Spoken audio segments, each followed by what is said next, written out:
Eh, bueno, vamos a empezar. Estamos en la hora. Yo estructuré esta presentación en tres áreas. La primera voy a hablar de algunas consideraciones particulares de los lentes fáquicos, en particular voy a hablar del ICL. Posteriormente voy a presentar tres casos clínicos que me llegaron entre el día lunes y el día miércoles y lo subo. Uno de ellos un paciente antiguo, dos pacientes nuevos. Y al final de la presentación les voy a mostrar un video de cómo es la técnica quirúrgica y algunas características de esto. Esta fotito ahí muy linda está en Noto, en Sicilia, en la fiesta de la primavera. Todo eso que se ve al centro son flores, es muy bonito. Vamos a la siguiente. En términos de cantidad de pacientes miopes que existen, la proyección es realmente alarmante. Hay una verdadera epidemia de pacientes miopes y las proyecciones son como skyrocket hacia arriba en términos de la cantidad de pacientes miopes a medida que van pasando las décadas. Prácticamente en 20 años se dobla la cantidad de pacientes miopes. Y de miopes altos se calcula que va a haber aproximadamente mayores de 6 dioptrías, 1 billón de pacientes miopes. En general, ¿por qué son buenos los lentes para las fáquicos para las grandes amiotropías? Porque la técnica es una técnica predecible. Los pacientes preservan la acomodación y en términos generales, y esto no es conveniente decírselo a los pacientes, pero realmente ocurre, que mejoran los pacientes la mejor visión corregida que tenían antes de la cirugía. Esto es realmente sorprendente y el efecto wow, digamos, del paciente es realmente muy bonito. El diseño del ICL moderno es de un material, un copolímero que tiene protección ultravioleta. Bueno, muchos de ustedes ya lo han visto, los pecados más nuevos todavía no, pero es probablemente, no sé, tiene un agujerito en el centro, que fue la última innovación que hizo la compañía, por donde fluye el humor acuosa, y de esta manera han prácticamente hecho desaparecer la incidencia de catarata con esta cirugía. Hace algunos años atrás, cuando no existía ese agujero, nosotros teníamos que hacer una iridotomía o 2 iridotomías en la parte superior, y ahora no requiere iridotomía. La recuperación es muy rápida. Habitualmente uno opera al paciente y al día siguiente o al final del día ya están viendo bien. No modifica temas de superficie ocular, lo cual en algunos pacientes, como vamos a ver un poco más adelante, es sumamente importante. Y como es una técnica aditiva, y al ser una técnica aditiva, entonces aquí no modificamos nada la anatomía del ojo y entonces la técnica es reversible. En términos generales, ¿cuáles son el framework, digamos, de la compañía? ¿Cuáles son las indicaciones que da? Es que los pacientes tengan miopías entre 1 y 20 dioptrías. No hacen lentes para más de 20 dioptrías todavía, ya desde hace muchos años no han hecho. Hay otras compañías que hacen lentes fáquicos de cámara posterior, digamos, y que sí tienen lentes para mayores potencias. La indicación de la compañía es de 21 a 45 años. En el último curso esto lo están cambiando hasta los 50 años. La cámara anterior debe ser mayor de 2.8 milímetros tomado desde endotelio. Hasta hace muy poco tiempo eran 3 milímetros y en esto hay que ser sumamente riguroso por temas médico-legales, ceñirse a estas especificaciones. La refracción obviamente tiene que estar estable y para pacientes hipermétropes hay entre 0 y 10 dioptrías con las mismas consideraciones de cámara anterior. No hacemos tanta cirugía de hipermetropía, la hacemos en forma muy ocasional porque Por un lado, como sabemos, es algo que va cambiando mucho en el tiempo, y lo otro es que no es tan frecuente encontrar pacientes hipermétropes altos con cámaras anteriores mayores de 2.8 milímetros.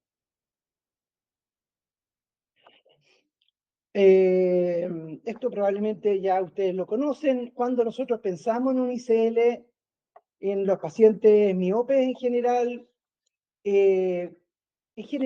la línea de corte, por alguna razón, se ha hecho a los 6 dioptrías. Entonces, en general, pacientes menores de 6 dioptrías, si es que las condiciones lógicamente lo permiten, en términos de paquimetría, queratometría, patología de la córnea, etcétera, utilizamos el láser o láser de superficie, LASIK, y pacientes mayores de 6 dioptrías, en general preferimos utilizar los lentes fáquicos. Esto no es tan estricto, algunas veces pacientes con harta menos potencia le colocamos lentes fáquicos, y algunas veces podemos hacer láser o láser de superficie en pacientes con potencias mayores de 6 dioptrías. En pacientes hipermétropes, aquí no somos muy amigos de hacer láser en pacientes hipermétropes, como han visto cuando han pasado conmigo o con algún otro cirujano, o bien han estado en los láseres. En general, láseres hipermetrópicos se hacen muy poco por la variación que se produce en los pacientes, la poca predictibilidad a mediano plazo, y como que los pacientes regresan rápidamente después de haber hecho el procedimiento. Mayores de 6 dioptrías, de 3 dioptrías, perdón, hacia arriba se puede considerar CL, y aquí siempre hay que considerar temas queratométricos. Un paciente no lo puede en general dejar con queratometría mayores de 47 dioptrías, porque la calidad de visión se echa a perder, y pacientes tampoco puede dejarlo en los casos de los pacientes miopes con queratometrías menores de 35, en general es una mala estrategia. Entre los criterios de inclusión, entonces, refracción estable y que no tenga enfermedades intraoculares. Las dos primeras, la retinopatía diabética y el glaucoma, son consideraciones relativas.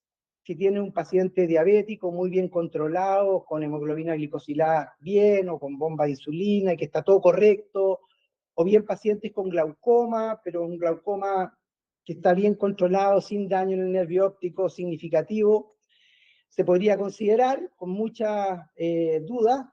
Lo que no hay duda, sí, en pacientes que tengan uveitis o antecedentes de uveitis o enfermedad del colágeno, hay que ser extremadamente cauto o intentar no utilizarla. Hay que entender que la ectasia corneal no es una contraindicación, y de hecho hoy día es una muy linda indicación en pacientes que tienen ectasia corneal, refracciones estables. Se puede plantear el colocar lentes fáquicos. En términos de los criterios más bien específicos, como decíamos antes, diámetro de la cámara anterior mayor de 2.8 milímetros desde endotelio, un perfil endotelial sano, una pupila normal, sana, y el cirujano tiene que tener una experiencia bastante alta, porque está operando, si bien es cierto, son ojos normalmente con ametropías importantes, pero son ojos sanos.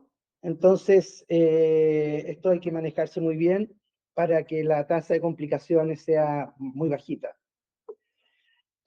La cámara anterior, ¿cómo se mide? Bueno, en general, el IOL Master, la última que aparece ahí, es una muy buena forma de medirlo. El OCT, ORSCAN, Pentacam, todos estos instrumentos son capaces de medirlo, incluso el biómetro ultrasónico. Y en general uno pide dos de estos, un IOL Master y un OCT de cámara anterior. Aquí tenemos un caso bueno y un caso malo. El caso de arriba, no sé si logran ver, tiene 3.52 milímetros desde la cristaloides anterior hasta el endotelio, Y ese es un buen caso, y el caso malo es el caso de abajo, que tiene 2.17 milímetros, que ahí no es posible colocar un lente en cámara anterior, en cámara posterior. Con respecto al recuento de células y microscopía especular, nosotros pedimos microscopía especular. En el entendido, igual, estos pacientes no cambian mayormente el recuento endotelial más allá de una pérdida natural de aproximadamente un 2% al año, que sería como lo esperable, y las células que se pierden al momento de la cirugía. Hace muy poquito atrás, un médico de Viña me mandó un paciente que lo había operado con un recuento celular preoperatorio de alrededor de 3.000 células, una chica joven, y en un ojo, pues, después de la cirugía, tenía alrededor de 2.900 células y en el otro ojo tenía 1.000, 1.100. Pero al mirar con detención, uno se da cuenta de que el iris estaba despigmentado en la zona de la incisión, la pupila estaba discretamente discórica, entonces probablemente aquí tuvo una cirugía complicada. Al hacerle la pregunta al paciente, dijo que a ella le costó mucho recuperar la visión del ojo, de este ojo. Entonces, esa fue en ese caso la razón de la pérdida de células endoteliales, pero no propiamente por la presencia del lente, y esta paciente la estamos siguiendo. Yo pienso que no va a haber necesidad de sacarle el lente. Aquí recordar, ¿cierto?, cuáles son los valores normales aproximadamente del perfil endotelial, y fijarse también en la forma de las células que son relevantes. Y con respecto a las características del lente, es un lente de plato que tiene una zona central que aparece con la letra A, y tiene unos agujeritos que son los que permiten posicionar el lente, son los agujeros que están abajo a mano izquierda y arriba a mano derecha.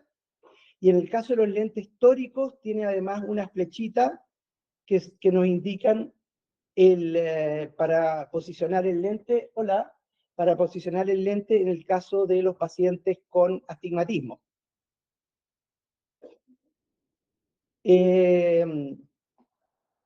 Lo que estábamos diciendo recién, y en el centro tiene este pequeño agujerito que se llama aquaport, por donde circula el humor acuoso, y desde que se incorporó este agujerito, la verdad que la incidencia de cataratas, como vamos a ver, ha caído en forma dramática. Esta es la sexta generación de estos lentes.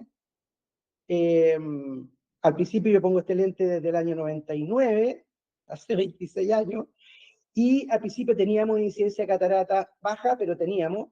Hoy día realmente es extremadamente raro que el paciente haga catarata, y tiene, como decía, unas marquitas que se ve en el lente de abajo, justo cuando termina la zona óptica, para posicionar el lente en el caso de los pacientes con astigmatismo. El volt es la distancia que existe entre la cara posterior del lente y la cara anterior de la cristaloides anterior. Lo normal son alrededor de 500 micras, y se acepta un rango de 250 hasta 750 micras. Algunas veces hay volt excesivo, como en la imagen de abajo, o a veces está prácticamente contactando la cristaloides anterior. En general, el volt no es una condición para retirar el lente. Eso es importante tenerlo claro. Puede el paciente tener un volt pequeño y vivir su vida tranquilamente con ese volt pequeño, o un volt más alto, pero es algo que hay que estar mirando cuando los pacientes vienen a los controles anuales. En términos de la técnica quirúrgica, vamos a mirar un video en un momento más, como les decía, pero en general uno entra por incisión temporal, se hace un puerto de 3.2 milímetros y 2 puertos laterales. El lente, al momento de inyectar el lente, previamente se coloca viscoelástico, un viscoelástico metilcelulosa al 2%, y la inyección tiene que ser suave, controlada, y para evitar algunas de las complicaciones más importantes y más frecuentes dentro de lo infrecuente, que son las complicaciones de esta cirugía, que es que el lente salga da vuelta. Y al final de la cirugía, después de poner los ápticos debajo del iris, lógicamente que no hay que intentar no tocar la parte óptica cuando uno posiciona las ápticas debajo del iris. Hay gente que le coloca algún constrictor de la pupila, es opcional, hay gente que no lo hace, yo prefiero hacerlo, y se cierra la herida, antibióticos intracamerales yo coloco, hay gente que no pone, y el caso de la iridotomía, hay que hacerlo en el caso de los pacientes hipermétropes. A veces uno se olvida, digamos, porque evidentemente está acostumbrado a que estos lentes, como opera mucho más miopes que hipermétropes, estos lentes vienen con un agujero, el lente de la hipermetropía viene sin agujero, entonces hay que hacer la iridotomía previa. Este es el aquaport que estábamos hablando, que es un agujerito central por donde circula el humor acuoso. Y las complicaciones, la verdad, es que son extremadamente infrecuentes. Casi nunca hay complicaciones, la verdad, el lente salga invertido, lo que le estaba diciendo, con alguna frecuencia sale invertido. Raramente puede salir, y si eso ocurre, lo conveniente no es darlo vuelta dentro de cámara anterior, sino retirar el lente y volverlo a introducir. Si uno lo da vuelta en cámara anterior, toca la cristaloidez anterior y puede hacer catarata. Lo otro que puede pasar es que cuando uno está inyectando el lente, la áptica del lente se engancha en el inyector y puede romper parte de la áptica. La catarata, como les decía, es muy infrecuente. Esto dentro de la cirugía.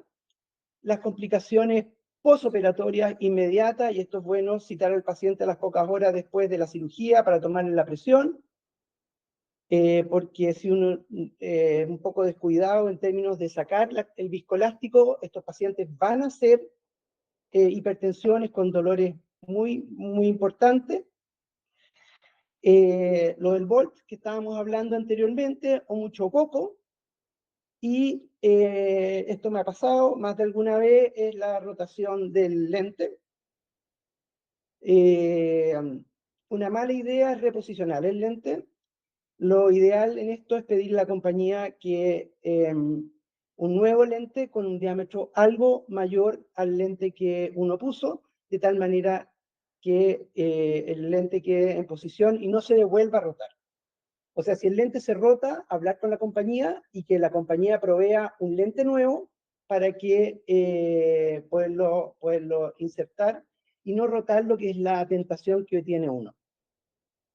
De nuevo, las complicaciones a largo plazo son raras y la catarata, la verdad que es infrecuente. Los pacientes preguntan mucho por esto porque en los chats de internet y todo aparece mucho el tema de la catarata, pero es extremadamente infrecuente. Aquí hay una serie muy grande de pacientes donde se aprecia que la presencia de la catarata es absolutamente despreciable, muy raramente lo vemos. Y como les decía, esta es la primera parte de la presentación, y ahora les voy a presentar 3 casos clínicos que vinieron entre el lunes y el miércoles. Uno de ellos, como les decía, una paciente que yo ya conocía, y los otros 2 casos son nuevos. Aquí tenemos un paciente de 31 años, ejecutivo comercial, hombre, HIV positivo, este paciente lo vi ayer, que está en triple terapia, usuario de lentes de contacto blando histórico, que tenía esta refracción subjetiva.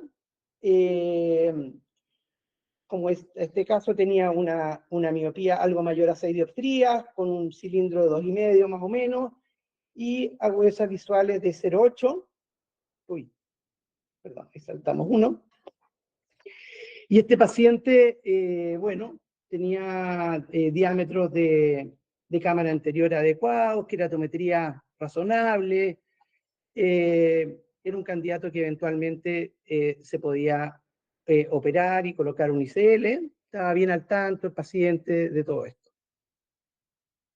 Segundo paciente es una mujer de 46 años. Esta es la paciente que yo conozco hace años. Siempre me viene a preguntar si se puede operar o no, todos los años.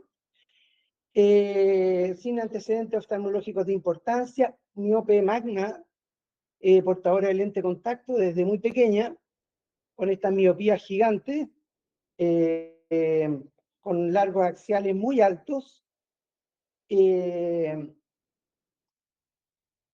que tiene una característica muy mala para ella, que bueno, lógicamente el OCT poco alterado, pero todo esto razonablemente bien, pero curiosamente la cámara anterior, ahí aparece ACD, es muy pequeña, o sea, tiene un ojo muy largo en el cual la parte anterior es muy corta, por lo cual este paciente evidentemente no se puede operar. Eh, no se le puede tampoco hacer una cirugía de sacar el cristalino y colocar un lente a una persona de 46 años, por el riesgo de que haga un desprendimiento de retina, así que la voy controlando. Y este es el último paciente, este paciente también lo vi ayer, es un paciente de 28 años, es un chico de padres japoneses, papá japonés y mamá chilena, y muy al día con todo, muy despierto, había revisado las redes sociales, venía súper recomendado, no sé qué. Y esta era la refracción. Y en la historia el paciente relata que eh, había tenido una queratitis, el segundo antecedente, y muy importante, que había sido desencadenada por el ojo seco. Por lo tanto, este paciente, yo le propuse colocarle un ICL, y él venía un poco con la idea también, más que hacerle una cirugía refractiva, que uno pudiera pensar con esta refracción sería un buen candidato para láser, o bien un láser de superficie, pero con el antecedente no era buen antecedente, a pesar de que tenía, bueno, todos los exámenes estaba todo normal para poderle haber hecho un LASIK también, pero decidí hacerle colocarle un ICL. En términos generales, este paciente, el origen japonés es un tema, porque él está muy vinculado a Japón, y en Japón el tema del láser en general para cirugía refractiva está muy en descrédito, porque ellos fueron al comienzo fueron muy entusiastas con el LASIK, tienen una proporción de miopes muy alto, y tuvieron una cantidad de complicaciones muy importantes. Entonces, en Japón se hace muy poco cirugía LASIK, se hace mucha implante de lentes fáquicos. Bueno, estos son más exámenes del paciente. Y ahora les quería mostrar un momento una cirugía tipo, en cuanto a la técnica. En general, como les explicaba, se hace una incisión de 3.2, se entra por temporal y dos incisiones laterales. Algunas veces podemos hacer una sola, pero en general se prefiere hacer se prefieren hacer dos incisiones de 1.5 milímetros, intentando no ir hacia el centro del ojo, sino un poco lateralizado, para no dañar la cristaloide anterior, por un lado, y por otro lado, porque estas puertas lateralizadas nos van a favorecer para ir a posicionar las ápticas inferiores. Ahí se coloca metilcelulosa en cantidad suficiente, pero no demasiado, que se ven los como rollitos, como el de viscoelástico, el cuchillete de 3.2, el lente ya está previamente montado, y con la mano izquierda el ojo se fija o no, y se va inyectando el lente en forma de bombeo. En general, esta forma de inyectarlo no me gusta tanto, porque se puede enganchar la áptica en el lente, se va bombeando, se empuja muy lentamente y ya está. Una vez dentro del ojo, uno se fija que las posiciones de los agujeritos, el que está en la áptica a mano izquierda abajo y al lado derecho arriba, queden puestos. Los lentes, las ápticas se colocan debajo del iris. Y luego entonces viene el usar o no usar algún miótico y el uso de antibióticos. Intentando, se fija, no tocar la zona óptica y poner las ápticas debajo del iris y retirar el viscoelástico de una manera bien importante para que no queden restos. Hay que tener paciencia, no apurarse para terminar la cirugía esta, porque el dejar viscoelástico detrás del lente puede ocasionar picos de presión o puede ocasionar incluso como algunas alteraciones visuales si el viscoelástico cambia de sus condiciones físico-químicas. Y eso, se saca el viscoelástico con irrigación manual, con mucha paciencia, y se cierran las incisiones. Eso sería lo que les quería presentar, chiquillos. En términos generales, es una cirugía que a mí me gusta mucho porque le da una solución a un paciente que ha estado normalmente dándose vuelta mucho tiempo y sin ninguna solución, y la calidad visual que proporciona es espectacular. Así que, hola. Hola. Así que eso es lo que le quería presentar. No sé si tienen alguna duda, algo que quisieran aclarar. A mí queda una duda, que usted dijo que en el lente para hipermetropía no tenía el aquaphor. No tiene. ¿Y eso haría que ahí aumente el riesgo de cataratas o no? Mira, en rigor se vio que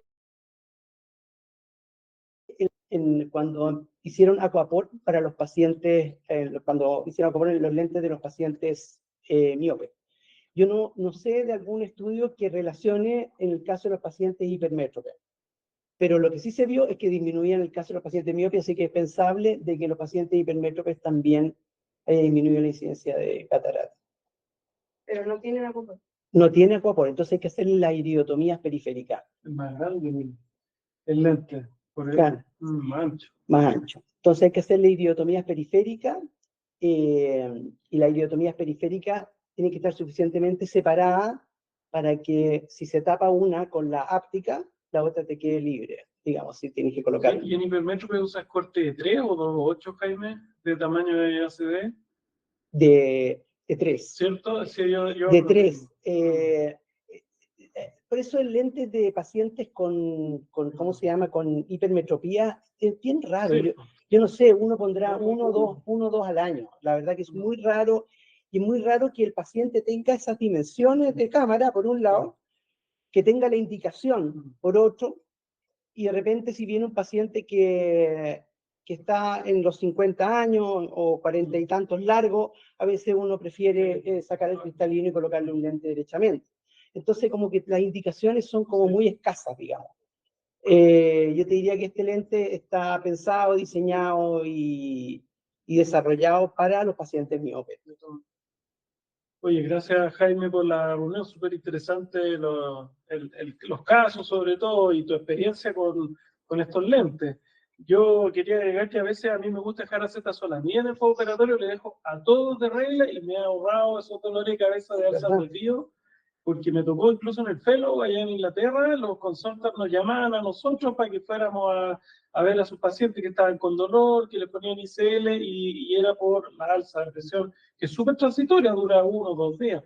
Con la acetazolamida les dejo, no sé, cada 12 por 2 o 3 días y ni un problema más. Así que me ha servido mucho eso.